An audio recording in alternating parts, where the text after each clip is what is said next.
내십시다. 연말이 되면 잘 살다가도 다 어렵다고 그래요. 힘든 겨울이다. 추운 겨울이다. 그리고 또 연말이 되면 다 사람들이 좀 또 용기를 많이 잃어요. 그래서 이것도 못하겠다. 저것도 못하겠다. 이런 분들이 또 많이 일어나요. 그래서 우리가 좀 용기를 내어서 좀 힘을 내어서 일었으면 좋겠다. 이런 생각이 듭니다. 몇 년 전에 서울 코엑스 그 한 전시관에 사람들이 한 2만 명 정도 모였어요. 뭐 입사 시험도 아니고 한 외국계 은행이 이 시각장애인들을 위한 오디오북, 눈으로 볼 수 없기 때문에 귀로 들어야 되는 분들을 위한 오디오북을 제작하는데 이 목소리 재능 기부, 저는 지금 이 참 목소리가 너무 허스키해서 좀 안 좋지만 어쨌든 이 목소리 좀 좋은 분들이 녹음을 해서 이 시각장애인들이 들을 수 있도록 하는 그 오디오북을 이 외국계 은행이 무료로 제작하는데 여러분들도 좀 무료로 목소리를 재능 기부해 주십시오 했는데 100명 뽑는데 2만 명이 온 겁니다. 이 일에는 보수도 없습니다. 그리고 이거는 목소리만 나가기 때문에 스타가 될 가능성도 없습니다. 그리고 그 외국계 은행 입사 시험에 가산점도 없습니다. 아무것도 없는데 100명 뽑는데 200명이 온 거예요. 2만 명이 온 거예요. 그러니까 200대 1이에요. 그래서 또 이제 따져보면 그 많은 사람이 왔다가 허탕치고 돌아갈 수밖에 없어요. 100명만 뽑으니까. 근데 2만 명이 온 거예요. 제가 그 기사를 보고는 이야, 아름다운 인생이다. 여러분 그런 인생 한번 살아보실 수 없겠습니까? 아름다운 인생. 뭐 꼭 돈이 되는 곳에 가야 되고 꼭 내가 이익이 돼야 되고 꼭 내 기분에 들어야 되고 꼭 내 마음에 맞아야 되고 뭐 그렇게 사는 인생은 아름다운 인생은 아니잖아요. 그 우리 인생이라는 게 그 보수가 없어도 뭐 스타가 안 돼도 다음에 가산점이 없어도 다른 사람을 위해서 앞을 못 보는 시각장애인들을 위해서 오디오북 제작하는데 내 목소리 재능 기부 하겠다. 참 아름다운 인생이다. 제가 오늘 제목을 좀 아주 수준 높게 잡았어요. 제목을 뭐라 잡았습니까? 삶의 신성함. 우리의 삶이 하나님이 함께하는 아주 거룩하고 아름다운 인생이다. 그런 뜻입니다. 신성하단 말은. 다시 말하면 우리 인생이 하나님과 관련이 없으면 단순한 아름다움인데 하나님과 관련이 되어서 우리가 이런 재능 기부라든지 이런 아름다운 삶을 살 때는 그 삶은 신성하다. 신성한 삶이다. 그렇게 생각을 했어요. 제목을 삶의 신성함 이렇게 이제 잡았는데 이제 이 사람들이 모인 사회라는 곳은 좀 복잡하긴 해요. 왜냐하면 각자 개성이 다르잖아요. 또 아주 뭐 그 삶의 형태가 다 다양하잖아요. 그러다 보니까 모여 살다 보면 여러 가지 이해 관계가 충돌해요. 서로 원하는 바가 다르거든요. 또 서로 좋아하는 바도 다르고 막 달라. 이해 관계가 충돌이 되는 거예요. 그래서 이제 사회에서는 그걸 방지하든지 해결하기 위해서 사회 규범을 만들어요. 여러분 도로에 자동차가 얼마나 많아요? 그냥 두면 어떻게 되겠어요? 혼란이 일어나죠. 그래서 도로교통법이 있는 거예요. 신호등도 있고 건널목도 있고 요즘은 또 어떤 공무원에 의해서 도로 바닥에 색칠해 놓은 이 길도 있습니다. 그래서 붉은색, 파란색. 그리고 또 신호등을 건너는데 자동차가 파란불이라서 열심히 가고 있는데 어느 순간 노란불로 바뀌거든요. 바뀌는데 설 수 있을 수도 있고 갈 수도 있는 그 어떤 그 뭐라 그럽니까? 그걸 딜레마죠. 저도 어제 알았습니다. 이게 전에는 이제 마지막 바퀴가 정지선을 통과했냐 걸쳤느냐 거기에 따라서 이제 범칙금이 부과되냐 안 되냐. 요즘은 그 딜레마 존, 이 딜레마가 생기는 거예요. 가야 되나 말아야 되나. 그걸 인정해 준다는 거예요. 이게 이제 사회 규범이에요. 왜? 우리가 서로 이해 충돌을 좀 방지하고 해결하기 위해서. 근데 하나님께서 우리에게 이런 규범, 규례, 율법, 법률 주신 거예요. 오늘도 읽어보니까 이렇게 하지 마라, 저렇게 하지 마라. 이건 이제 우리가 금령, 금하는 명령이다. 금령. 하나님이 금령을 주셨어요. 금령을 주신 것은 우리가 서로 좀 다투지 않고 서로 사랑하고 서로 이해하고 잘 살아가는 아름다운 인생, 거룩한 인생이 되게 하기 위해서 하나님이 금령을 주셨어요. 그래서 우리가 이제 이 금령에 순종하면 거룩하고 아름다운 인생이 되는 거고, 순종하지 못하면 벌을 받든지 또는 다른 사람들에 의해서 도태되든지 그렇게 될 겁니다. 그래서 몇 가지 이 말씀을 우리에게 주고 계셔요. 첫 번째 보니까 사람이 6절에 맷돌이나 그 윗짝을 전당 잡지 말아라. 어떤 가난한 사람이, 그 당시는 맷돌이나 그 윗짝은 그 가정이 먹고 사는 가장 중요한 문제예요. 요즘은 밥솥 없어져도 나가서 사 먹으면 되잖아요. 아니면 또 뭐 있습니까? 배달시키면 되고. 근데 옛날에는 그렇지 못했어요. 그 집에 맷돌이 없으면 밥을 못 먹는 거예요. 그래서 이 맷돌이나 윗짝, 다시 말하면 이 집이 너무 가난하고 어려워서 이 맷돌이라도 전당 잡혀야 되겠다 하고 전당 잡히러 오면 그거는 전당 잡지 말고 차라리 돈을 좀 줘라. 이제 그런 뜻입니다. 그래서 그 가정, 그 사람이 먹고 사는 문제 때문에 생명의 위협을 느끼거나 삶에 있어서 너무 어렵지 않도록 그렇게 해라.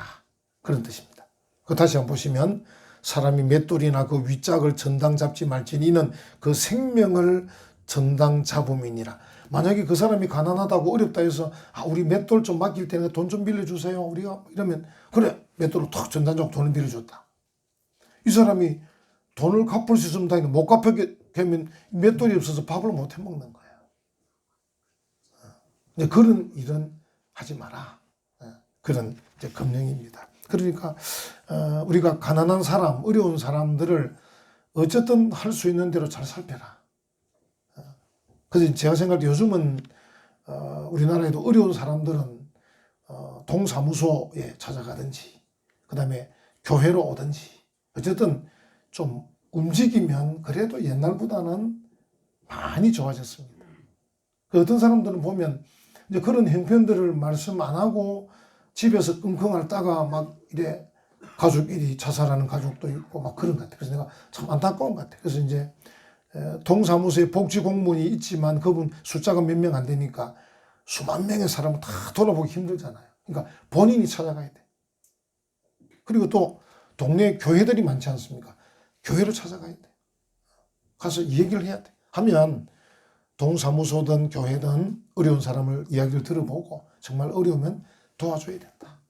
이제 그 이야기입니다. 하나님께서 너희가 정말 다양한 사람이 함께 모여 사는데 그 중에 어려운 사람이 있을 수 있는데 그 사람들이 너무 어렵지 않도록 또 생명의 위협을 받지 않도록 도와줘야 된다. 그렇게 말하는 거예요. 에베소 4장 28절에 보면 가난한 자에게 구제할 수 있도록 자기 손으로 수고하여 선한 일을 하라. 우리가 뭔가 좀 행동이 필요해요. 우리 이제 지금은 우리 12월 달은 이제 25일 성탄절에 우리가 이제 좀 선물들을 가져오면 그날 우리가 오후에 그 장애인들이 있는 시설에 갈 거예요. 거기는 이제 우리 보통 뇌병변 장애자라 그러는데 이 뇌에 이상이 와가지고 이제 지체 자체가 움직이지 못한 사람도 있고 또 이랬는데 거의 누워 있습니다. 그 사람들은 가보면 여러분들이 한번 가보신 분도 계시지만 거의 평생을 누워서 지내는 그런 장애들이 제가 처음 관여할 때마다 한 120명 정도 있었는데 지금 한 60명 정도 있는 것 같아요. 많이 돌아가시기도 하고 그래가지고 어쨌든 우리가 이제 그런 분들 우리는 뭐 큰 거 아니지만 우리 각자 이렇게 우리 모으면은 그분들에게는 또 큰 도움이 되는 거죠. 이제 그런 일들. 또 여러분 제가 들어보니까 여러분 또 가서 개인적으로 제가 들어보니까 또 우리가 이제 이런저런 TV를 보면 이런 아시아 아프리카 어려운 아이들 도와주세요 하고 이제 한 달에 얼마 도와주세요 하고 보면서 또 도와주신 분도 계시고 좋습니다. 다. 어쨌든 우리가 할 수 있으면 할 수 있는 범위 내에서 어쨌든 도와달라고 하는 사람들에게 도움을 주는 거죠. 그래서 여러분 개인이 직접 도우실 수도 있고 또 교회로 헌금하면 교회가 이제 이 선교 구제비 장학금을 자꾸 늘려가는 거죠. 해마다. 그래서 우리가 이제 올해는 우리가 뭐 선교 구제 장학금을 한 달에 우리가 예를 들어서 뭐 한 80만 원 했다. 그럼 내년에는 한 90만 원 좀 하자. 매달. 이래서 이제 교회로 여러분이 정확하게 어디를 돕겠다는 게 안정해졌으면 교회로 해주시면 교회에서 또 이렇게 돕고. 그래서 개인이 하든 교회가 돕든 선물로 하든 어쨌든 하나님께서 우리에게 말씀하시는 것은 너희 주변에 가난한 자를 도와라. 또 그들이 생명의 위협을 받지 않도록 그렇게 해라. 너무 야박하게 하지 마라. 이런 검령입니다. 그래야 그 사회가 아름다운 사회가 되는 겁니다. 두 번째는 보니까 7절에 보시면 사람이 자기 형제 곧 이스라엘 자손 중 한 사람을 유인하여 종으로 삼거나 판 것이 발견되면 요즘으로 말하면 아이들 유괴도 하잖아요. 그죠? 유괴도 하고 또 어떤 경우는 뭐 돈을 빌려줘서 굉장히 고리대금을 해가지고 또 사람을 막 속박하는 수도 있고 그렇습니다. 근데 옛날로 올라갈수록 이런 일이 더 많았습니다. 그래가지고 막 종으로 막 이렇게. 그래서 이제 우리가 뭐 가장 최근 같으면 아프리카 사람들을 잡아다가 미국, 아메리카 대륙으로 팔기도 하고 또 유럽으로 팔기도 하고 그렇게 했지 않습니까? 그래서 참 몹쓸 짓이죠. 우리가 이제 그냥 도적질도 나쁘잖아요. 그냥 물건을 훔치는 도적질도 나쁜데 사람 도적질, 잘 살고 있는 사람을 가가지고 총으로 위협해가지고 붙잡아가지고 망망대를 거쳐가지고 갖다 물건처럼 팔았단 말이죠. 이게 얼마나 나쁜 짓입니까? 물건을 훔쳐도 그게 절도죄로 막 검찰청에 기소가 돼가지고 재판을 받고 해야 되는데 사람을 그렇게 했으니까 그런 일들이 있었다는 것입니다. 근데 그보다 더 옛날에는 더 많았다. 우리가 성경에 또 누구 있습니까? 요셉. 요셉의 형들이 그 동생을 시기 질투해가지고 죽이려고 하다가 그래도 조금 바꾼 게 지나가는 상인에게 팝니다. 팔았습니다. 그리고 요셉이 저 이집트까지 팔려가가지고 죽을 고생을 하다가 그래도 총리가 됐죠. 국무총리. 어쨌든 그런 일들 성경에도 있고 우리 역사에도 있고 이런 일들. 그러니까 이 지금 7절의 말씀은 그렇게 하면 안 된다. 그 인간에게 있어서 자유를 빼앗는 것은 정말 나쁜 일입니다. 자유를 빼앗는 일. 제가 이제 그 본 영화 중에 브레이브 하트 보신 분이 계실지 몰라요. 브레이브 하트. 그 영국은 잉글랜드. 그 위에 스코틀랜드인데 이 13세기죠. 아마 13세기 잉글랜드 왕 에드워드 1세가 스코틀랜드를 지배하면서 자유를 속박하는데 그때 이제 독립운동을 일으키고 전쟁 영웅인 윌리엄 월레스라는 사람이 있었는데 다음 여러분들이 스코틀랜드 여행 가면 그분의 동상이 있습니다. 윌리엄 월레스. 윌리엄 월레스가 나서서 이제 스코틀랜드 사람들을 일깨워가지고 잉글랜드와 싸웁니다. 싸우지만 이제 결국은 힘에 이제 붙잡히게 되고 죽게 됩니다. 마지막에 이제 그 단두대에 섰을 때 마지막 외치는 그 단어 프리덤이랍니다. 자유를 달라 이러면서 죽습니다. 프리덤 이렇게 합니다. 제가 그 영화를 참 인상 깊게 봤었는데 그만큼 이 자유라는 것은 생명을 걸고 싸울 만한 것입니다.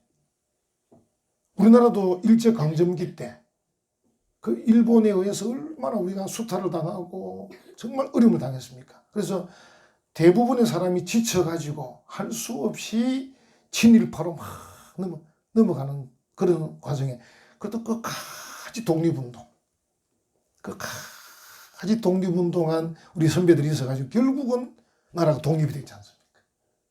결국은 독립이 되지 않습니까? 그만큼 이 자유에 대한 갈구, 인간에게 있어서 목숨보다 더 중요한 게 자유다, 이런 말할 정도로 그 자유, 그 이미 하나님 말씀은 그 자유, 인간의 자유를 빼앗으면 안 된다. 그래서 그 말씀을 하고 있는 것이죠. 그래서 성경을 다시 보면 출애굽기 21장 16절, 사람을 납치한 자가 그 사람을 팔았든지 자기 수하에 두었든지 그는 반드시 죽일지니라. 다른 사람의 자유를 박탈하고 그 사람을 종으로 부린 사람은 죽여라, 하나님께서 할 정도로. 이런 말씀에 감동받은 사람이 이제 영국의 윌리엄 윌버포스라는 사람이 국회의원인데, 이 사람이 영국 국회에서 끝까지 싸워가지고, 그 당시 영국은 노예 제도가 있었습니다. 윌리엄 윌버포스가 싸워서 영국의 노예 제도를 폐지했죠. 미국의 그 노예 제도, 우리 주일학생이 저보고 한때 남부군이 뭡니까 북부군이 뭡니까 묻던데, 그 미국의 이 남부는 노예 제도를 찬성한 사람들이고 북부는 반대하는 사람들인데, 이 남부와 북부가 전쟁했죠. 이게 미국의 남북 전쟁인데 그 중심에 에이브러함 링컨 대통령이 있었습니다. 그분이 앞장서서 결국은 전쟁에 승리하고 노예를 해방시키지 않습니까? 그래서 미국의 흑인이 대통령이 되는 그런 일 있었습니다. 이번에도 이제 흑인에다가 여성이 대통령 될 뻔했는데 트럼프가 대통령 되긴 했습니다. 그 정도로 나라가 바뀌었죠. 그 일에 이러한, 영국이면 윌리엄 윌버포스, 미국은 에이브러함 링컨, 이런 사람이 있었던 거죠.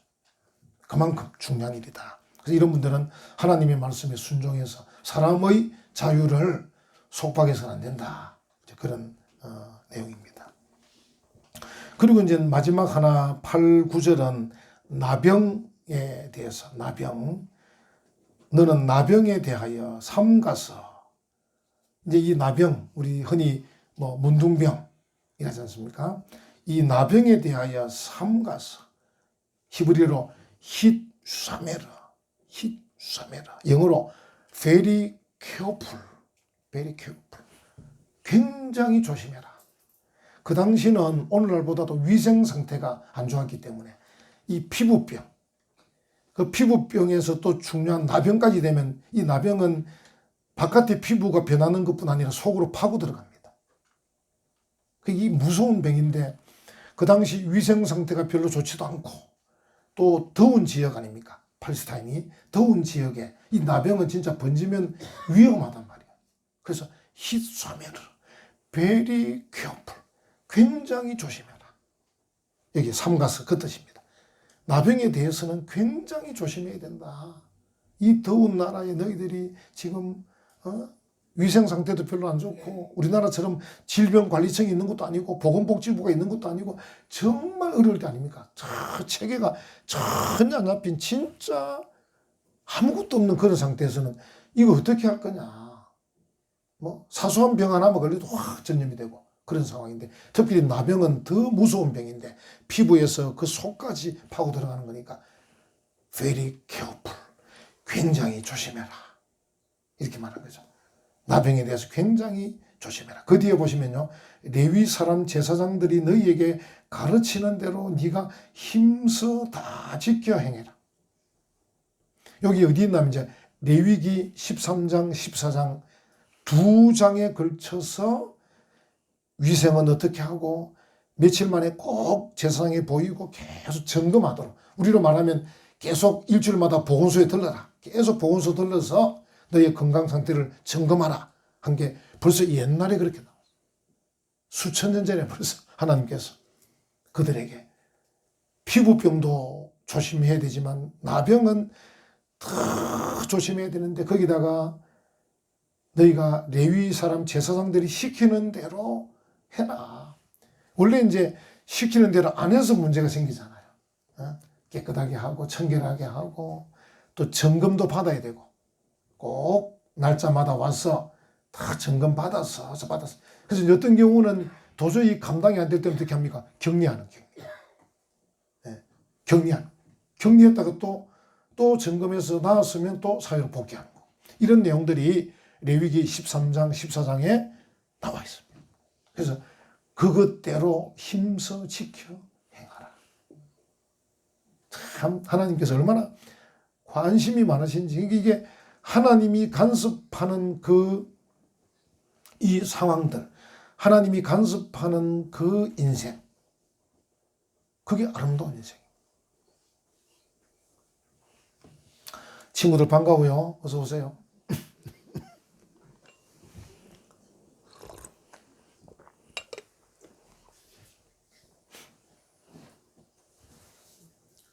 기말고사 다 잘 쳤습니까?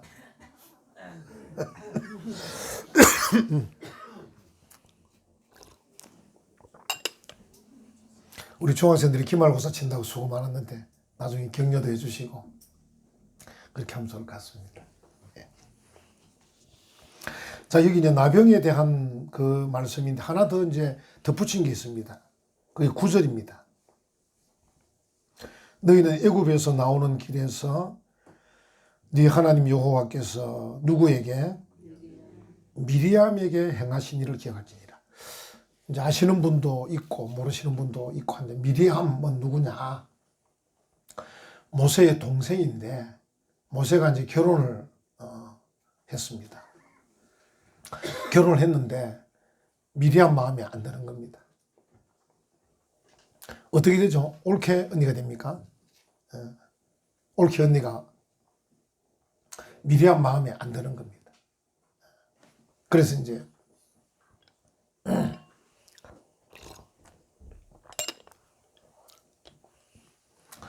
미리암이 이제 반대를 하죠. 오빠의 결혼에 대해서. 거기서 그치면 되는데 또 더 나아가서 어떻게 합니까? 오빠의 지도력, 이 모세가 지금 지도자인데 오빠의 지도력에 대해서 불평을 합니다. 그래가지고 미리암이 나병에 걸립니다. 그래서 이제 하나님이 미리암을 치는 거죠. 그래서 이제 구약에 보면 이 나병이라는 게 위생적으로나 여러 가지 원인에 의해 걸리기도 하고, 그 중에 하나가 뭐냐면 하나님께서 특별한 경우에 걸리기도 하는 겁니다. 그래서 이제 유대인들은 지금도 나병이라 그러면 저주받은 병이다 이렇게 생각하는 거예요. 그래서 이 미리암이 대표적인 사람인데, 그래서 오빠의 결혼에 대해서 반대하고 거기서 끝나면 다행인데 더 한 걸음 더 나가서 오빠가 그 지도력, 오빠가 지도자인데 잘 못한다, 불평까지 가는. 그래서 결국은 미리암이 나병에 걸리는 거죠. 그걸 기억하라는 거죠. 그래서 우리가 우리의 인생에 있어서 불평이 있으면 손해봅니다. 그걸 꼭 기억하라. 이 역사라는 것은 우리에게 교훈하는 거잖아요. 과거의 역사는 우리가 역사를 돌아보면서 교훈으로 삼아야 되는 겁니다. 아, 어떻게 해야 되는가? 불평하면 안 된다. 불평하면 안 됩니다. 그 성경에 나오잖아요. 우리가 하지 않아야 될 게 있고 해야 될 게 있잖아요. 용서하고 사랑하고 감사하고, 불평하고 원망하고 시기하고 질투하고 미워, 이러면 안 되는 거거든. 하지 마라. 또 하나 역사 예를 들면 그 소돔과 고모라 성이 멸망할 때 이제 롯 가족들이 빠져나오잖아요. 그래도 구출받아 나오는데 이제 급히 나오다 보니까 뭔가 두고 오는 거예요, 재물들을. 그래서 롯의 처가 어떻게 됩니까? 돌아봅니다. 돌아보지 말아야 됩니다. 돌아보다가 뭐가 됩니까? 소금 기둥이 됩니다. 그래서 우리가 이 물질의 우선순위를 두면 또 안 됩니다. 우리 인생이라는 것이, 돈이란 것은 유용한 것이고 필요하고 편리한 거지만 우리가 그걸 믿고 의지할 것은 아닙니다. 만약에 물질을 믿고 의지하게 되면 인생이 롯의 처처럼 될 수 있으니까 조심하라. 이것도 역사의 교훈입니다. 그래서 우리가 이제 이 과거의 일들은 항상 교훈을 삼는 거예요. 그래서 이 미리암을 보면서는 불평하지 말아야 되겠다. 또 롯의 처를 보면서는 재물을 의지하지 말아야 되겠다.